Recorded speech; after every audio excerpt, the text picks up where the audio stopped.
Thanks for finding this podcast and welcome. I'm Simon Murnau. And I'm Nicky Blue. What you're about to hear is a conversation between two friends who grew up in the 80s, discovering goth music and culture along the way. We're going to be talking about the albums we love most from that era and how they fit into the stories of our lives at that time.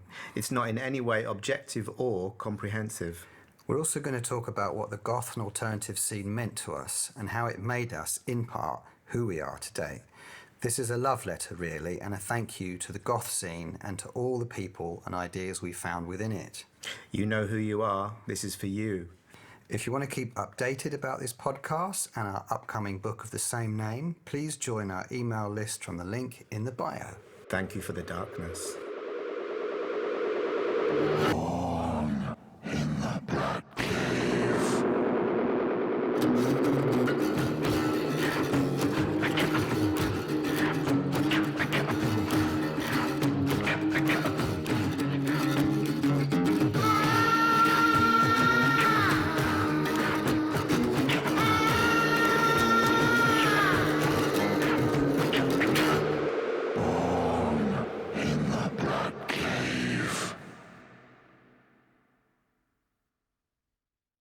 So, I mean, it was exhilarating to go to university, but 87 also had a darker side for me. It began in a really exciting fashion. I was partying, going down the crypt, hanging out with you, with my girlfriend, who I'd been together with quite a long time, and our alternative crew. But I don't think I was aware at the first half of the year how much things were about to change. I think I was keeping myself cocooned and protected. It was only when my exams were over and I took on a summer job in a factory, don't ask, it was hellish in the level of its boringness. It was only when I took on that summer job that I had my first full tilt panic attack. It was an incredible experience. I saw stars, the world span, and I ended up in A&E after blacking out. Oh, wow. Nothing more serious than a panic attack, I was told. But it really shook me. And so I gave up the summer job after only about 3 weeks, I think. And I spent most of the summer sort of sitting in the park and trying to come to terms with that and thinking about the big changes that were about to happen. So it put me in a very strange place. And part of the panic attacks was I was having sort of fears of death. And I remember listening to a lot of the early Bob Dylan, and he, on his first album, I think he's got In My Time of Dying and See That My Grave Is Kept Clean, two old blues standards. And so I think it is something that young people often go through, perhaps particularly at that sort of like that cusp moment when, you know, the child becomes an adult. There's a feeling that, you know, perhaps your childhood is dying and your maturity is being born. So you're going through this massive transition. But there can also, I think, be these fears of death. I was convinced I was about to die of the same blood disorder that my grandmother had died of, leukemia, about a year or so ago. And I think there was some delayed shock there. I didn't know at the time that I was on the autistic spectrum, but what I did know is that I was struggling to cope with the idea of living independently. I'd always felt very different and very separate from my family, but I also realised how comfortable I'd been there. And the idea of kind of moving away and of being sort of totally independent was, you know, terrifying. My girlfriend was amazingly kind. She helped me through a lot of anxious nights during the summer. But autumn arrived, and despite these fears and fears of my parents for my safety and my ability to cook anything more complex than Marmite on toast, I was dropped with a carload of clothes and records in the halls of residence in London. So, you know, then began the big adventure, the sort of wild, crazy couple of years of trying to find myself and study and, you know, become a grown-up. So that's most of what I want to say about like my personal experience, but I want to talk a little bit about the party scene. So please jump in If I will. any of this is Yeah. familiar to you. Okay. So yeah, this was the time when like some or most in our circle had moved into their own flats, and when they did, it was great because they created extensions of the bedrooms that we'd all decked out in goth and alternative finery. I Bin remember. liners. Sorry? Bin liners. Bin liners, yes. Silver foil, bin liners, whatever, yeah. I remember knackered charity shop couches with Indian print hangings thrown over them, walls covered in posters, more Indian print material, record covers, tickets and other music paraphernalia. I remember I cut up an old white t-shirt I had and made a cobweb out of it and hung it from the bin liners on the ceiling, so it is like a black thing with white cobwebs coming down. I remember that. Yeah. Your rooms were pretty spectacular. Yeah. Not effort into them. Oh, there was ashtrays, unwashed plates. There was glasses littering the floor. It was unlaundered. Nothing's changed, really. No, yes. Buckle boots, record sleeves, cassette tapes, tobacco tins. Many of these contained dope and giant Rizzlers. Lighters all over the place. If you had a Zippo lighter, you were super cool. Oh. All sorts of other objects that probably should get tidied away at some point, but who could be bothered? There are a million better things to do. You could discuss the latest find you'd made down the record shop, or the song you'd heard last night down the crypt, or you could try and work out that Sisters song on your crappy acoustic guitar, roll another spliff, go out in search of members of your tribe, or get back to work on your latest poetic or musical masterpiece. Usually about teenage angst and isolation. Yeah, there you go. And the parties, when they took off, they were wild, chaotic affairs, driven by one or two very simple guiding principles, which I'm sure you remember. Drink a lot, snog your girlfriend, or do more, depending upon how dark it was. Listen intently to the cool shit on the stereo, nodding your head along to it as if you were agreeing with the wisdom of the ages that was being communicated. There we go. And sometimes in the right circumstances, this motion would escalate to some very serious goth dancing. Oh. There was... throwing your hands up into the air like this. Exactly, yeah. There was swaying whilst looking at your shoes, screwing your eyes shut, feeling the glorious melancholy. And letting that was an advanced move, that was. Oh, yeah. And then there was, as you just demonstrated, at the highest intensity, sending the arms heavenward, grappling them downward, as if you're grasping handfuls of darkness, stuffing them into your empty heart. That's it. It's like Bollywood in reverse, wasn't it? You know, Bollywood is all I suppose it was, yes. I don't know where that dance came from. I'd love to know the origin of it. It's like probably some goth did it like off his tits, like in 1981, and then all the other goths went, "Oh, that's probably what goths do," and it just took off probably. Yeah. Cool. Well, let's move on to the albums then. So you've chosen an album from '84, is that right? From the 10th of September, 1984. Close enough. 1987. Yes. Well, yes. Well, we're not kind of doing them in actual year. No, it was. I mean, this album stayed on my turntable for the entire 80s, and I saw the Cult. What was it? The tour?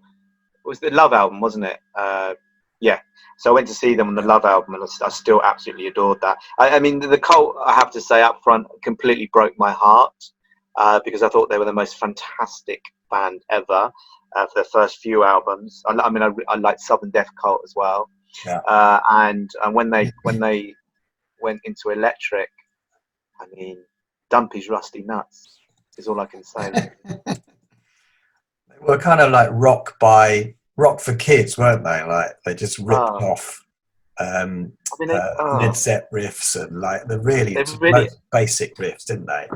They really, I can't underestimate how much they disappointed me and upset me. Mm. I don't think they did it on purpose, but I think they thought what they were doing was cool. No, not personal to me, but personal to nearly every other goth that I knew at the time. You know, everyone was like, "Have you heard the new album? It's fucking shit." Everyone said that. And then there was a whole bunch of people that never really was into goth that went, "Oh, I really like the new album. It's great, isn't it?" And oh, it's just so upsetting. Anyway, I digress. So yeah, Dreamtime is an album I absolutely loved all through the 80s. It was released 10th September 1984. Its genre is classified on Wikipedia as gothic rock or post-punk. And it's not a long album. It's only 37 minutes long. And the singles from the album were Spirit Walker and Go West. Go West was it's quite commercial, quite a poppy commercial tune. Not the same as the Pet Shop Boys Go West.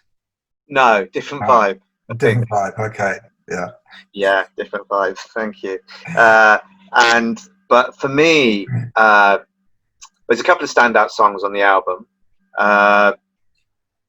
But for me, like Spirit Walker was the song that just blew me away. It's like when that came on at a club, it just had an immediacy to it, and it was just so vibrant and alive and sort of quite shocking, really, in a way. And it just filled me with this kind of sort of lust for life, really, or kind of lust to want to dance and express myself and become part of this tribe.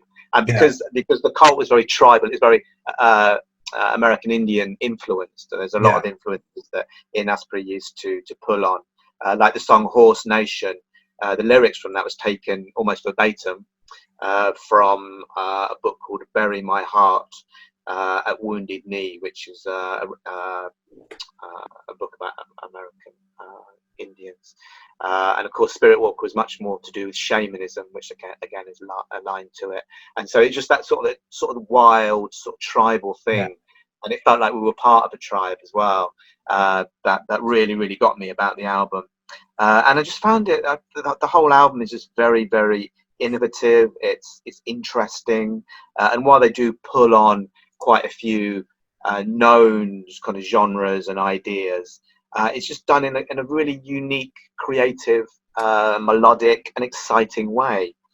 And I absolutely adore the album. Another song that really stands out for me that I used to listen to when I came back from the clubs. It was like a chill out song for me, which was the Bad Medicine Waltz, which was quite long. It's like 5.5 minute song, and it's just really. I was listening to it the other day when I was doing my gardening, and it's just got this sort of really sort of captivating, sort of hypnotic theme to it that I used to get lost in.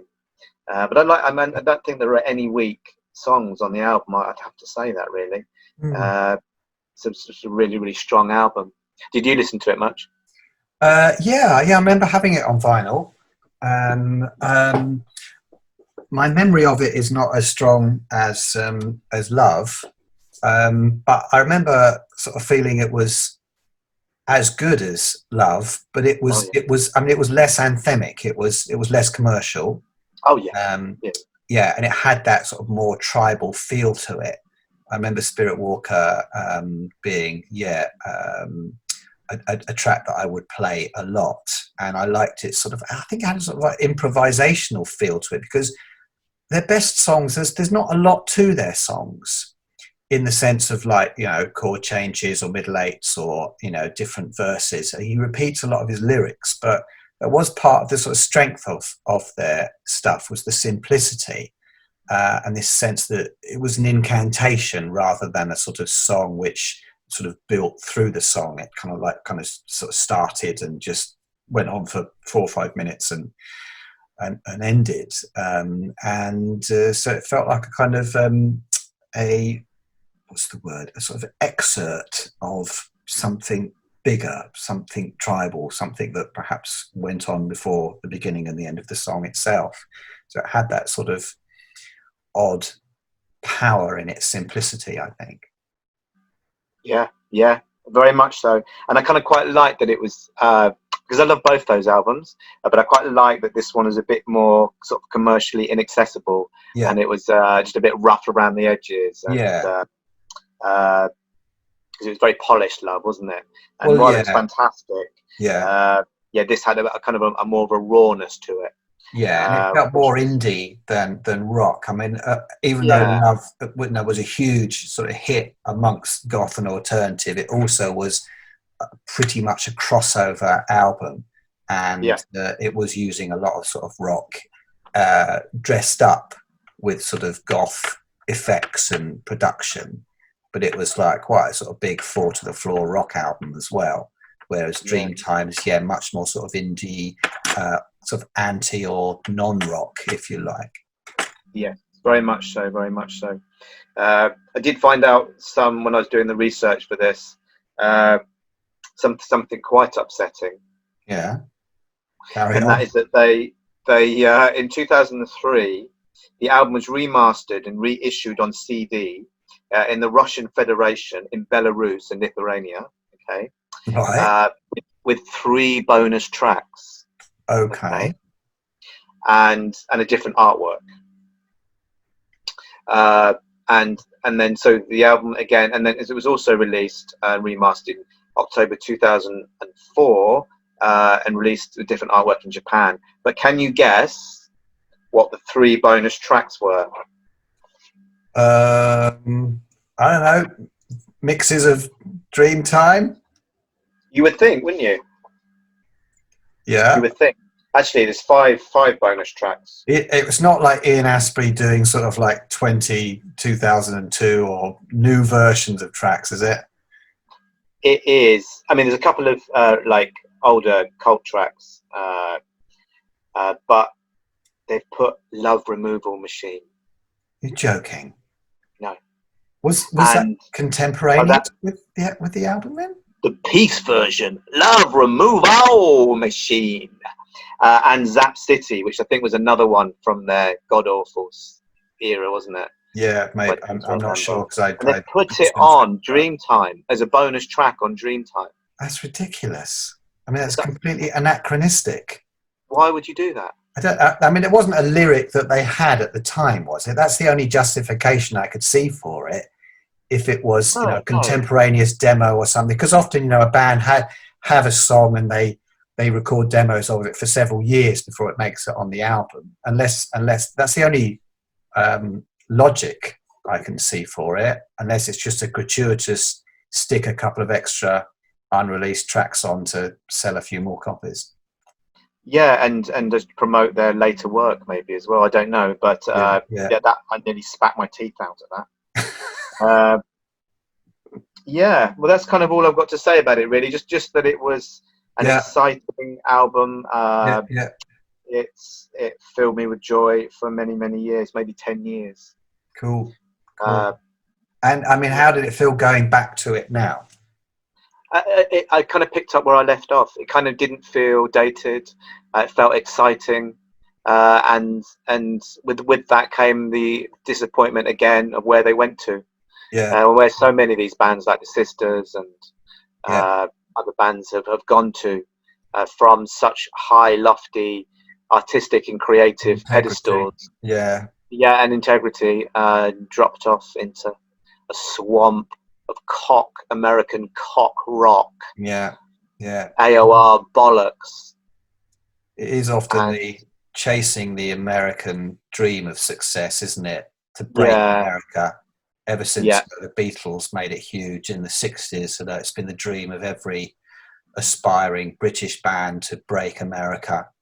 Yeah. And often they will sell out their integrity to do it. A band like The Cure has been sort of one of the few bands that broke America without changing. Yeah, without changing what they do. I mean, they've evolved, of course, and they created a more commercial sound, but they managed to create that alchemy of sort of becoming more commercial and having a wider appeal, but also retaining some of the darkness and the angst, which defines goth and alternative. Sure. Yeah, but not much so. Not the cult, I'm afraid. Not the cult. No.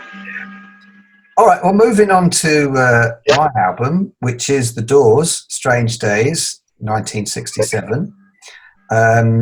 There's a curious link here, which I'm sure a lot of our audience will know about, is that Ian Astbury became the lead, the lead vocalist for the Doors of the 21st century in around about 2001, 2002. I'm not sure how long the project lasted.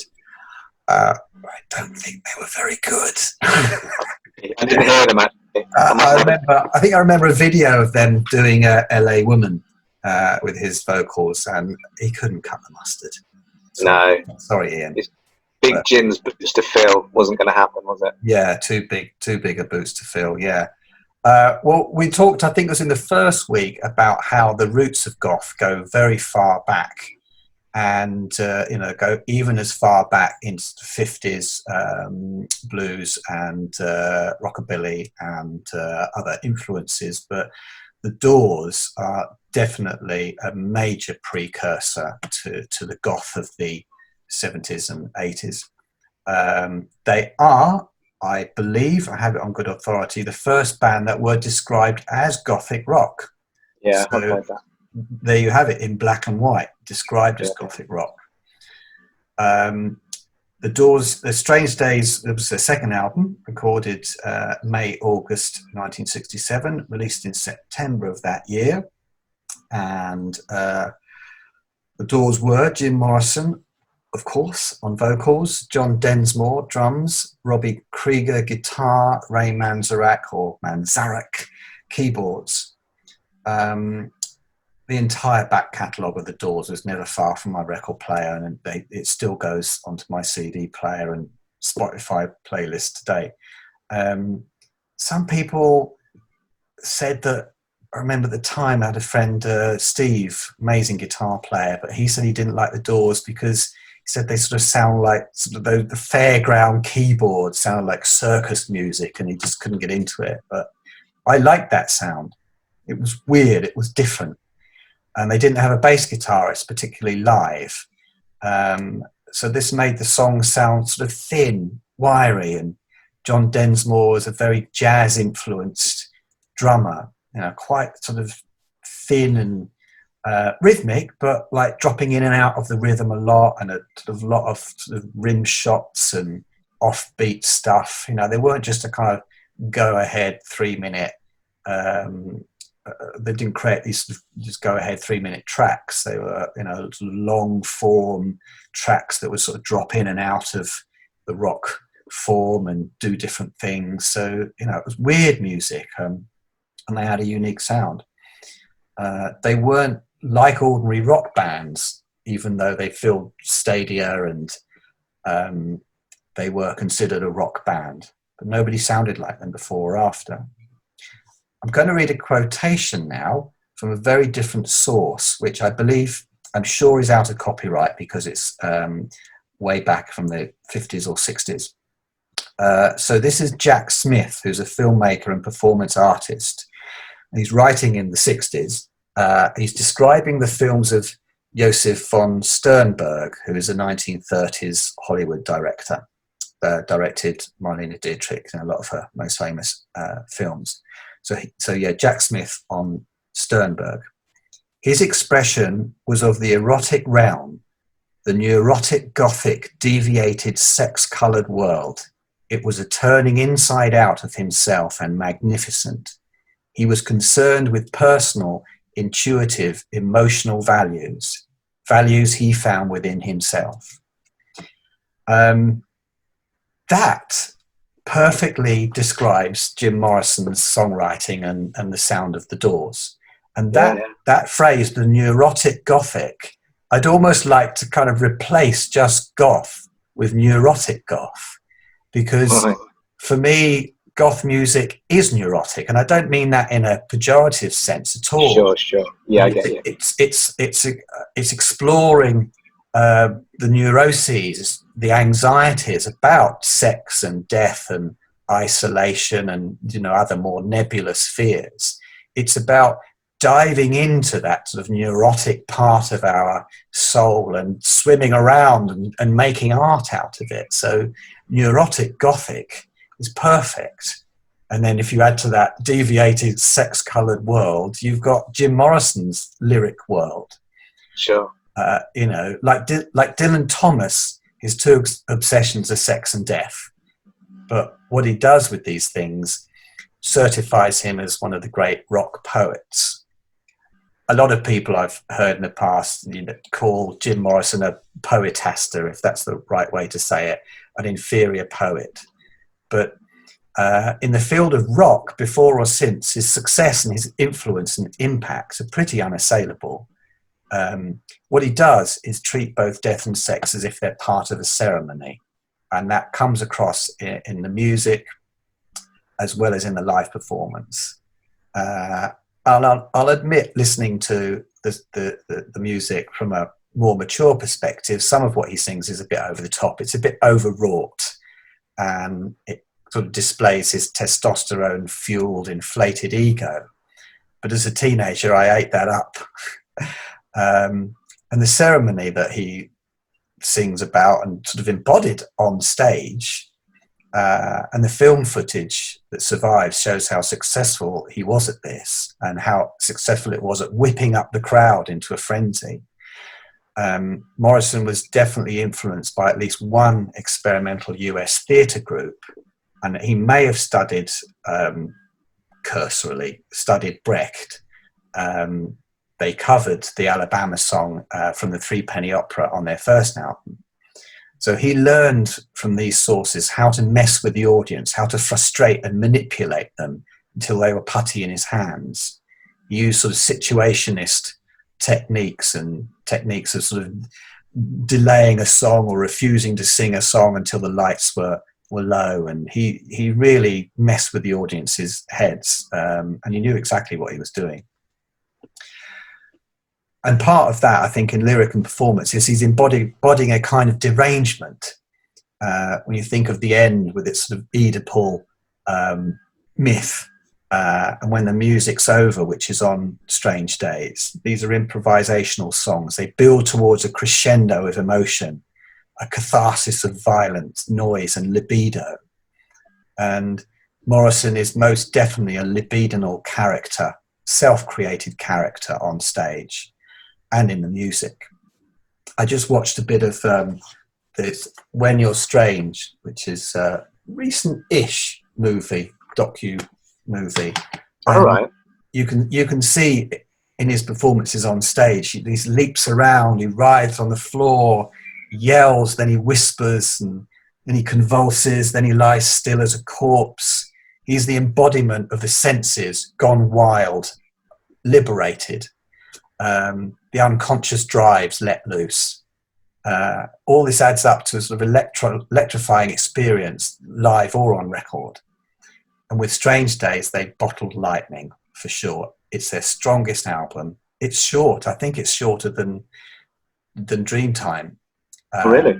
It's about 34 minutes, something like that. Oh, wow. Yeah. It's short for an album, isn't it? Yeah, I mean, apart from When the Music's Over, which is about 8 minutes long, the songs are sort of between 2 and 3 minutes, really. 2 and 3 minutes long. So what else to say about it? Strange Days, the title track, is still fantastic. And there's a strange vocal effect that they use, which gives it a very psychedelic feel. It's quite a psychedelic album, probably their most psychedelic. And there's deep reverbs on that track, Strange Days, and on the second track, Your Lost Little Girl.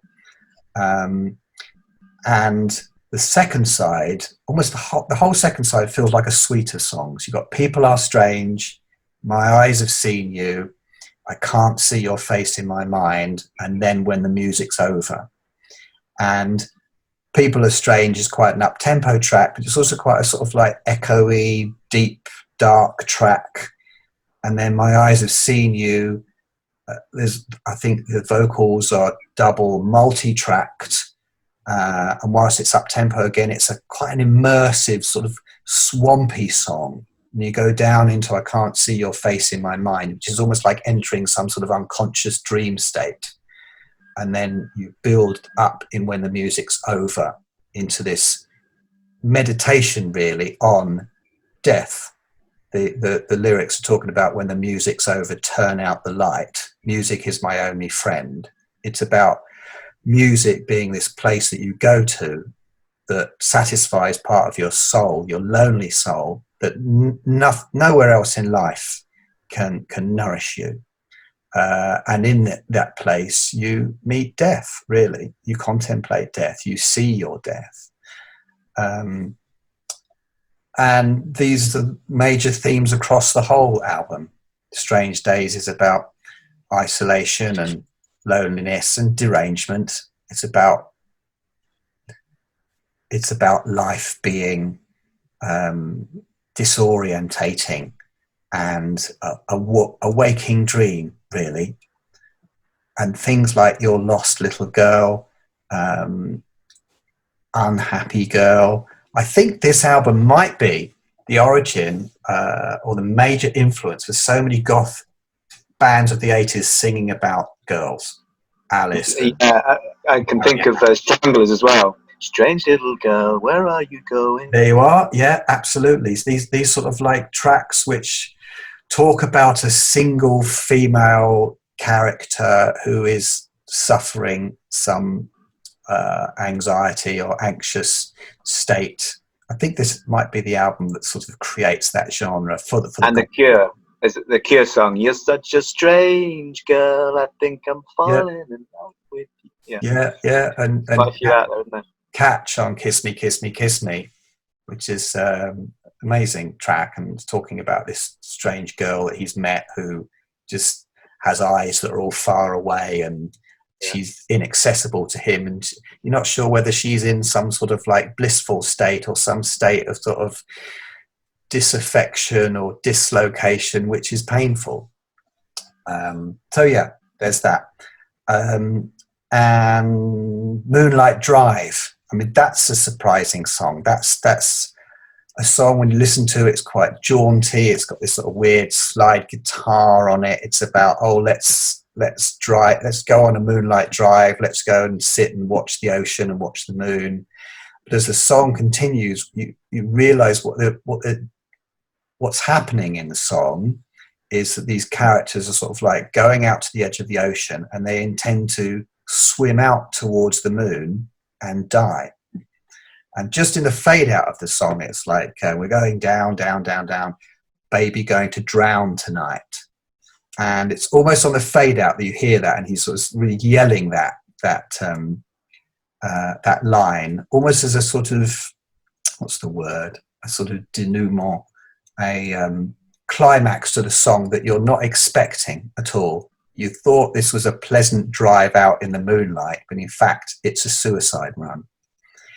So the album has got that darkness in it, often hiding under quite sort of pleasant, trippy, psychedelic tunes. And they were a counterculture band, definitely. Yeah. In the era of flower power, to be singing about all of this doom and gloom and death and violence and sex was very counter to the flower power era and all the, love and peace man that was going on. I mean, they sold shed loads of albums. They were hugely successful in their time, but they did remain a controversial counterculture band. So that's, I think, pretty much all I want to say about the Doors. I could go on and on about them, but we've reached the hour point, so I think we're pretty much there for week 5. I think we're there. I think we've completed week 5, and I must say that your album analysis is just it's slightly more in depth than mine. Well, it's people have different tastes, don't they? People have different responses. My album analysis is, I like that song. I'll get like Dead Better and Clever and all that, say long words and all that colourful stuff that you do for next week. All right. Yeah. Do you know what we haven't done though? We haven't told our listeners and viewers what space dust refers to. Oh yes, in the title. What is Space Dust then? Oh, how remiss of me. I So, was actually the Space Boy, but Space Dust comes from somewhere else, doesn't it? yeah, Space Dust and Pixie Powder was our single. Fellow to say, I say single.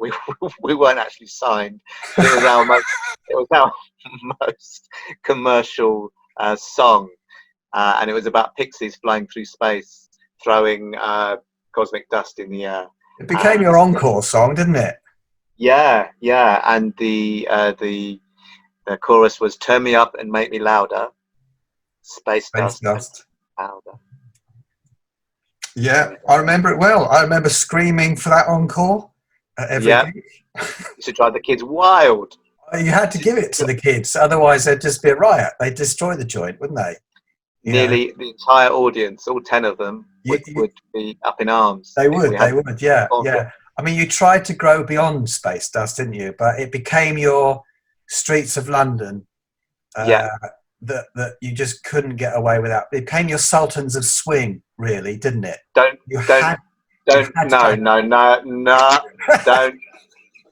use the two words Dire Straits. I've been having a lot of problems with Dire Straits lately, and they tend to haunt me.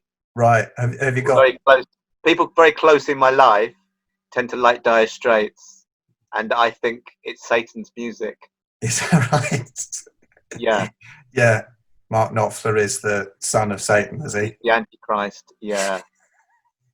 I hear he's a bloody nice bloke. Is he really? I hear he's a bloody nice bloke, yeah. The devil comes in many disguises. Anyway, it was one of your grand tunes. It was your anthem, really. Your signature tune that had to be played. It was. It had a killer little riff to it, I seem to remember. Yeah. I will. We will. Is it available on YouTube for the masses to hear? I will put it on YouTube, and the kids can, because the kids obviously are going to go crazy for it. So we'll put it out there, and the kids can rock. Yeah. We must make sure you put it out at a time that you don't break the internet. Yeah, we won't. We'll try not to. There's a lot of internet usage at the moment. A lot of demand. Yeah, you wouldn't want to sort of destroy the internet just at a time we need it most, would you? There's any danger of that. Great. Well, thanks everyone. Thanks both of you for listening. Hopefully there's more than two. That was great fun, and hopefully it was successful on Zoom, and I imagine we will be doing the next few at least on Zoom. I think you're right. But we hope very much that we will be ending the last few in person. The real world. But who knows what the future holds at the moment? Who knows what the future is? Of course. If there's a future. Well, yes, indeed. And our hearts go out to all of those who are suffering at this time, for sure. Yeah, very much so. Very much so. And we hope that everyone out there is staying safe, doing the right thing, and keeping body and soul together. Yeah. Sending everyone love and peace and goodwill. Until next time. Bye. See you later. Oh, what next time are we doing, actually? Yeah. What are we? Have you got the notes? Yes, it's going to be 1988, and I'll be doing Daniel Dack's compilation album, Dark Adapted Eye, and you, Nick, will be doing Dead Can Dance, The Serpent's Egg. Awesome. Both albums from 1988, serendipitously, so that'll be enjoyable. Yeah. Okay, until next time. Bye. Till next time. Toodle pip.